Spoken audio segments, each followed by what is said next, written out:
Hello everyone, welcome to વિભૂતિસ cooking corner. આજે આપણે બનાવીશું સુપર ટેસ્ટી અને યમ્મી એવું આદુ લીંબુ ફુદીનાનું સિરપ બનાવીશું, જે અપચો, એસિડિટી, ગેસ અને પેટના દુખાવામાં રાહત આપશે. જો તમારા બાળકોને બહારના સુગરી કોલ્ડ ડ્રિંક્સ ના પીવડાવવા હોય તો ચોક્કસથી આ રેસીપી ટ્રાય કરવા જેવી છે. જો તમને મારી રેસીપીઓ ગમી હોય તો વિડીયોને લાઇક કરી શેર કરી દેજો અને મારી ચેનલને સબસ્ક્રાઈબ ના કરી હોય તો સબસ્ક્રાઈબ કરજો અને બાજુમાં આવેલું બેલ આઇકન બટનને પ્રેસ કરજો, જેથી આવનારી નવી રેસીપીના નોટિફિકેશન સૌથી પહેલાં તમારા સુધી મળી રહે. તો ચાલો બનાવવાનું શરૂ કરીએ.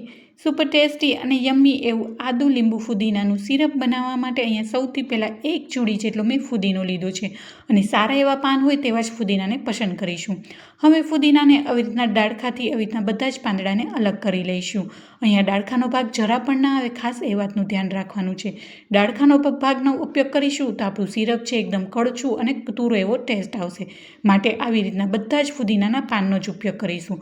હવે બધા જ ફુદીનાના પાનને આવી રીતના ડાળખાથી અલગ કરી લીધા છે અને 2 થી 3 વખત ખૂબ જ સારી રીતના પાણીથી ધોઈ અને ડ્રાય કરી લીધા છે.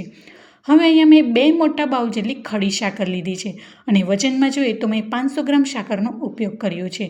અહીંયા તમારે સાકરની જગ્યાએ ખાંડનો ઉપયોગ કરવો હોય તો પણ કરી શકાય છે.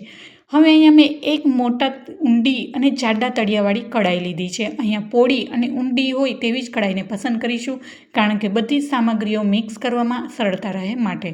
હવે અહીંયા બંને જે બાઉલમાં સાકર હતી તેને આપણે તેમાં ઉમેરી દઈશું અને ત્યારબાદ 1 નાના ગ્લાસ જેટલું કે પછી સાકર ડૂબે એટલું પાણી ઉમેરીશું.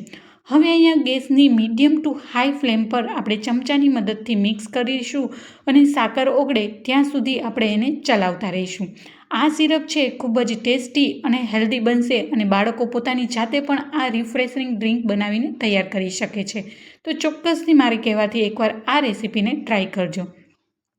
હવે આપણે મસ્ત એવી સાકર ઓગળી ગઈ છે અને વધુ એને ઉકાળવા દઈશું. તો ત્યાં સુધીમાં આપણે જે ફુદીનો રાખ્યો હતો તેની આપણે પેસ્ટ બનાવવાની છે. તો અહીંયા નાનું એવું મિક્સર જાર લીધું છે અને જે બધો ફુદીનો હતો તેમાં એડ કરી દઈશું. ત્યારબાદ અહીંયા 1/4 કપ જેટલું મેં આદુના છાલ કાઢી અને નાના એવા ટુકડા લીધા છે. અહીંયા વજનમાં જોઈએ તો 10 થી 15 ગ્રામ જેટલો મેં આદુનો ઉપયોગ કર્યો છે અને થોડું એવું પાણી ઉમેરી અને ઢાંકણ ઢાંકી મસ્ત એવી આપણે ફુદીનાની પેસ્ટ બનાવી લઈશું. હવે તમે જોઈ શકો છો મસ્ત એવી ફુદીનાની પેસ્ટ બનીને તૈયાર થઈ ગઈ છે. હવે એને થોડી વાર માટે સાઈડમાં રાખીશું. અહીંયા આપણે આ સિરપ બનાવવામાં કોઈ પણ આર્ટિફિશિયલ કલર કે ફૂડનો કલરનો ઉપયોગ નથી કરવાના છે. નેચરલ વસ્તુમાંથી જ આપણે આ સિરપ બનાવીને તૈયાર કરીશું. હવે તમે જોઈ શકો છો સાકર છે બધી જ સારી રીતના ઉકળી ગઈ છે અને આપણે આ સિરપની જે કોઈ પણ તાર વગરની ચાસણી બનાવવાની છે. તો એકદમ ચીકાસવાળી અને મધ જેવી સ્ટીકી થાય ને તેવી આપણે બનાવીશું. તો આપણે હજી એને 7 થી 8 મિનિટ માટે થવા દઈશું અને આવી રીતના ચમચાથી સતત તળિયે સુધી ચમચો પહોંચે ત્યાં સુધી એને ચલાવતા રહીશું અને ગેસની ફ્લેમને મીડિયમ ટુ હાઈ ફ્લેમ જ રાખીશું. હવે આ સ્ટેજ ઉપર આપણે જે ફુદીનાની પેસ્ટ બનાવી છે આદુ અને ફુદીનાની તે તેમાં ઉમેરી દઈશું. તો હવે આપણે બધી જ ફુદીનાની પેસ્ટને તેમાં ઉમેરી દઈશું અને ચમચાથી સારી રીતના મિક્સ કરી લઈશું.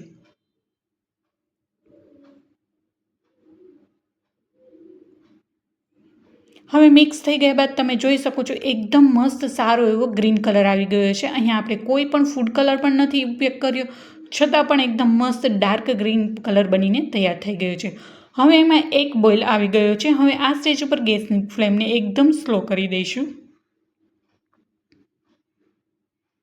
અને કન્ટિન્યુ આવી રીતના ચમચાથી આપણે સતત ચલાવતા રહીશું.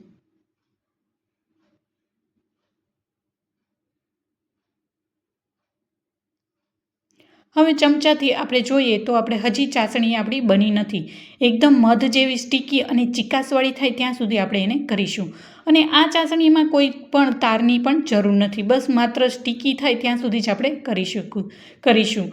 હવે તમે જોઈ શકો છો આપણું સિરપ છે ધીમે ધીમે વધારે ઘટ્ટ થઈ ગયું છે અને હાથે આંગળીએથી જોઈએ તો એકદમ ચીપચીપી અને મધ જેવી સ્ટીકી બનીને તૈયાર થઈ ગઈ છે. હવે આપણી આ ફુદીના લીંબુનું સિરપ બનીને તૈયાર થઈ ગયું છે. હવે ગેસની ફ્લેમ બંધ કરી દઈશું. હવે અહીંયા મેં એક વાસણ ઉપર આવી રીતના મોટો એવો ગરણો રાખ્યો છે અને આ સિરપ ગરમ હોય ને ત્યારે જ આપણે એને ગરણા વડે ગાળી લઈશું, જેથી કોઈ પણ ફુદીનાના રેસા કે આદુના રેસા રહી ગયા હોય તે અલગ થઈ જાય. માટે એને ગરમ હોય ને ત્યારે જ આપણે એને ગાળી લઈશું.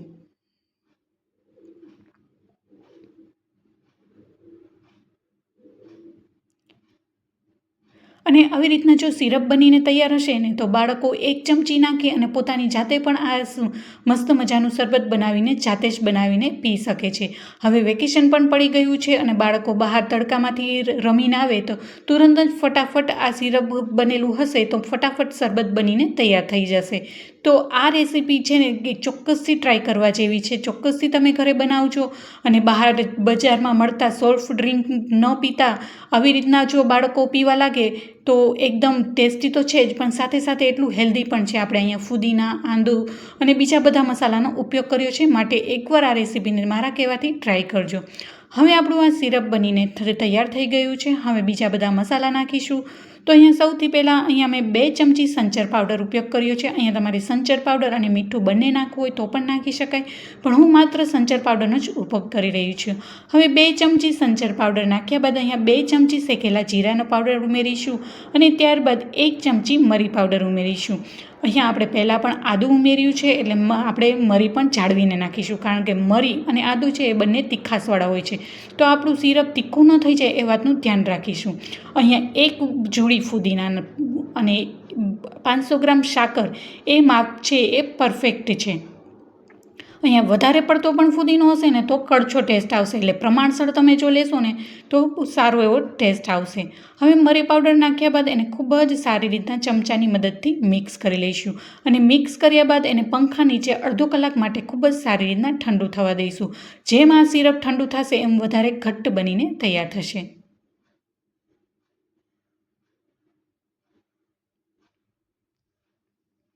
હવે તમે જોઈ શકો છો આપણું સિરપ છે એકદમ ઠંડુ થઈ ગયું છે અને ઘટ્ટ પણ થઈ ગયું છે. હવે આપણે લીંબુનો રસ ઉમેરીશું. તો અહીંયા લીંબુનો રસ અહીંયા મેં 7 નંગ જેટલા લીંબુનો રસ ઉમેર્યો છે અને ઠંડુ થઈ ગયા બાદ જ એમાં લીંબુ ઉમેરવાનું છે. તો તમે જોઈ શકો છો લીંબુના રસ ઉમેરતાની સાથે જ કલર પણ ચેન્જ થઈ ગયો છે. અહીંયા ગરમ ગરમ સિરપ હશે અને તેમાં લીંબુ ઉમેરવાની ભૂલ ના કરતા, કારણ કે ગરમ ગરમ સિરપમાં લીંબુ ઉમેરશો તો આપણું સિરપ છે એકદમ કડછો અને તુરો ટેસ્ટ બનીને તૈયાર થશે. માટે ખાસ એ વાતનું ધ્યાન રાખવાનું છે કે સિરપ સાવ ઠંડુ થઈ ગયા બાદ જ એમાં લીંબુ ઉમેરીશું. હવે અહીંયા મેં 1 કાચની એરટાઇટ બરણીમાં આવી રીતના બોટલમાં મેં સિરપ ભરીને રાખ્યું છે, જે તમે 4 થી 6 મહિના સુધી ફ્રીઝમાં સ્ટોર કરી શકો છો અને બહાર રાખવું હોય તો 1.5 થી 2 મહિના સુધી બહાર પણ સારી રીતના રહેશે. હવે અહીંયા 1 મોટો ગ્લાસ લીધો છે, એમાં 3 થી 4 નંગ જેટલા આ બરફના ટુકડા એડ કરીશું અને ત્યારબાદ અહીંયા 1 ચમચી જેટલા સબ્ઝા એટલે કે તખમરિયા છે તે એમાં ઉમેરીશું. તખમરિયા છે એ સમર માટે ખૂબ જ સારા છે, ઉનાળામાં ગરમીમાં ઠંડક આપનારા છે અને તાસીરમાં પણ ઠંડા છે. તો 1 ચમચા તખમરિયા નાખ્યા બાદ અહીંયા 4 ચમચી જેટલું સિરપ નાખીશું. અહીંયા મારે મોટો ગ્લાસ હોવાથી મેં 4 થી 5 ચમચી જેટલી સિરપનો ઉપયોગ કર્યો છે. જો આવી રીતના સિરપ તૈયાર હશે તો નાના બાળકો પણ પોતાની જાતે આ રિફ્રેશિંગ સમર ડ્રિંક બનાવીને પોતાની જાતે જ પી શકે છે. હવે અહીંયા સિરપ નાખ્યા બાદ મસ્ત એવું ચિલ્ડ એવું પાણી ઉમેરીશું. અહીંયા પાણીની જગ્યાએ તમે સોડા કે સ્પ્રાઇટ પણ ઉમેરી શકો છો. તો હવે મસ્ત એવું આપણું ખૂબ જ ટેસ્ટી એવું આદુ લીંબુ ફુદીનાનું સિરપ બનીને તૈયાર થઈ ગયું છે અને સાથે સાથે મસ્ત એવું આદુ લીંબુ ફુદીનાનું શરબત પણ બનીને તૈયાર થઈ ગયું છે. તો છે ને ખૂબ જ સરળ રેસીપી, તો ચોક્કસથી આજે જ ટ્રાય કરજો. હવે આપણે પાણી ઉમેર્યા બાદ એને સારી રીતના મિક્સ કરી લઈશું અને ગાર્નિશિંગ કરીશું ખૂબ જ ફુદીનાના પાનથી.